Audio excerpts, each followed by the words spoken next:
जय श्री राम। मेरे मिथुन राशि के प्यारे जातक जातिका किस प्रकार व्यतीत होगा आपका अक्टूबर 2024, इस पर चर्चा करेंगे। मैं हूं आपके साथ आपका अपना डॉक्टर राज मिश्रा। तो अक्टूबर में जो खास बात है, अक्टूबर आपके लिए अनुकूल रहने वाला है। आर्थिक परिस्थितियां आपकी अक्टूबर महीने में बेहतर रहने वाली है, लेकिन इस पर बहुत विस्तार से हम चर्चा करेंगे। हमारा विचार रहेगा कि एक विस्तार चर्चा आपको प्राप्त हो। इससे सबसे पहले आपको बता देता हूं कि यदि आप राम कथा, भागवत कथा या श्री शिव महापुराण की कथा इत्यादि अपने क्षेत्र में संगीतमय करना चाहते हैं और मेरे द्वारा कराना चाहते हैं, कोई भी धार्मिक कार्यक्रम आयोजन करना चाहते हैं, तो प्लीज़ आप मुझसे संपर्क कर सकते हैं।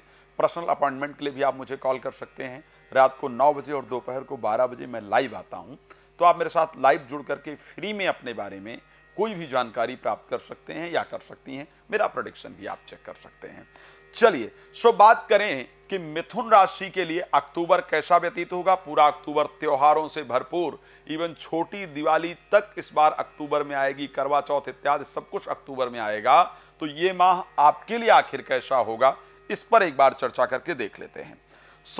इस महीने में कुछ बहुत इंपॉर्टेंट चीजें आपके साथ घटित होने वाली हैं, क्योंकि आपके राशि स्वामी स्वग्रही होकर गोचर करेंगे, साथ में उनके साथ सूर्य गोचर करेंगे। राहु आपके 10th हाउस में गोचर कर ही रहे हैं, शुक्र स्वग्रही गोचर करेंगे और वो भी पंचम भावस्थ। तो ये महीना अनुकूल है। तो आइए सबसे पहले हम प्रारंभ करते हैं हेल्थ से, कि स्वास्थ्य को लेकर के आपके लिए कैसा रहेगा अक्टूबर। स्वास्थ्य की दृष्टि से अगर हम अक्टूबर महीने की बात करें, फिजिकल हेल्थ अच्छी रहने वाली है ऐसा दिख रहा है, लेकिन कुछ सावधानी की आवश्यकता है। सावधानी किस प्रकार की? मंगल 12 अक्टूबर तक, 20 अक्टूबर तक आपकी राशि में गोचर करेंगे और शत्रु ग्रही होकर के गोचर करेंगे और छठे भाव और एकादश भाव के स्वामी होकर गोचर करेंगे। मंगल के आपकी राशि में गोचर करने से आपके क्रोध में बड़ी वृद्धि होगी, उस पर आपको कंट्रोल करके रखना होगा। साथ में बीपी इत्यादि हाई होने का, यानी ब्लड प्रेशर हाई होने का योग है, तो उस पर आपको ध्यान रखना होगा। ब्लड प्रेशर पर ध्यान रखना होगा, क्रोध पर अपने कंट्रोल करके रखना होगा और वाहन सावधानी से चलाना होगा। बिकॉज मंगल जब आपकी राशि में गोचर करते हैं और स्पेशली शत्रु राशि में गोचर करते हैं, तो आपको चोट इत्यादि लगाने का काम करते हैं। तो आपको इन सब चीजों पर विशेष रूप से ध्यान रखने की आवश्यकता है। अब बात कर लेते हैं, लेकिन ये कब तक? 20 अक्टूबर के बाद जाकर के कंडीशन आपकी अनुकूल हो जाएगी। कोई मेजर हेल्थ प्रॉब्लम के योग नहीं है, लेकिन जो परिस्थिति बताया है उस प्रकार की कंडीशन दिख रही है। अब सेकंड चीज बात कर लेते हैं कि वेल्थ को लेकर के पोजीशन क्या रहने वाली है। देखिए, मंथ ऑफ स्टार्टिंग देखा जाए, जो आपके धन भाव के स्वामी चंद्रमा है वो कन्या राशि में राशि स्वामी के साथ गोचर करेंगे। बृहस्पति भी वक्री हो जाएंगे, लाभेश राशि में गोचर करेंगे। आर्थिक परिस्थिति इस महीने पिछले महीने की अपेक्षा आपकी बेहतर दिख रही है। पिछले महीने की अपेक्षा अगर इस महीने आर्थिक परिस्थिति को लेकर के मैं बात करूं तो आपकी बेहतर दिख रही है। कुछ दिन हैं जहां आर्थिक नुकसान के योग हैं, और वो दिन आपके कौन से हैं? वो दिन है आपका तारीख 7 और 8। 7 और 8 को जब चंद्रमा वृश्चिक राशि में गोचर करने जाएंगे, तो ऐसे परिस्थिति के अंतर्गत आर्थिक नुकसान का योग है।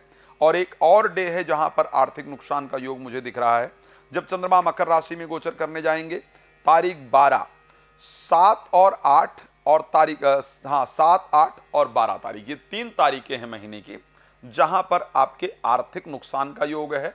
तो पैसा इत्यादि सावधानी से लगाइएगा। ये 3 दिन में थोड़ा स्वास्थ्य भी बिगड़ने का योग है, तो इन 3 दिनों में खास सावधानी की आवश्यकता है। अन्यथा अगर मैं बात करूं तो वेल्थ के पॉइंट ऑफ व्यू से, पैसे की दृष्टि से ये महीना आपके लिए शानदार रहता हुआ दिख रहा है। स्वास्थ्य पर सचेत कर दिया है। पैसे की दृष्टि से, क्योंकि बृहस्पति 9 तारीख को वक्री हो जाएंगे और बृहस्पति के वक्री होने के कारण वो लाभ भाव से प्रभावित करेंगे। लाभ भाव से प्रभावित करने से आपकी आर्थिक वृद्धि को निश्चित रूप से लेकर के आने वाले हैं। तो आर्थिक पॉइंट ऑफ व्यू से अच्छा दिख रहा है। हेल्थ की दृष्टि से आपको सचेत कर दिया है। क्या इस महीने किसी प्रॉपर्टी इत्यादि का योग है?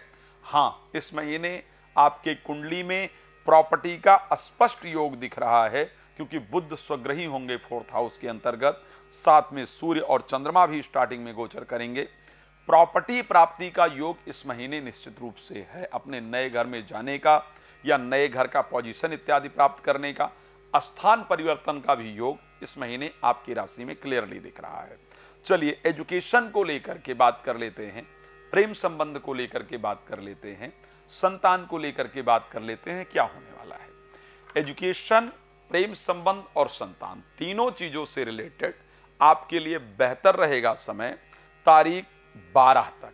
12 तारीख तक संतान को लेकर के कुछ खुशी प्राप्त हो, यानी बच्चे कुछ अच्छा काम करें, उसको लेकर के हैप्पीनेस मिले, या कुछ बच्चों से रिलेटेड गुड न्यूज आए, संतान से रिलेटेड गुड न्यूज आए, उस प्रकार की कंडीशन है।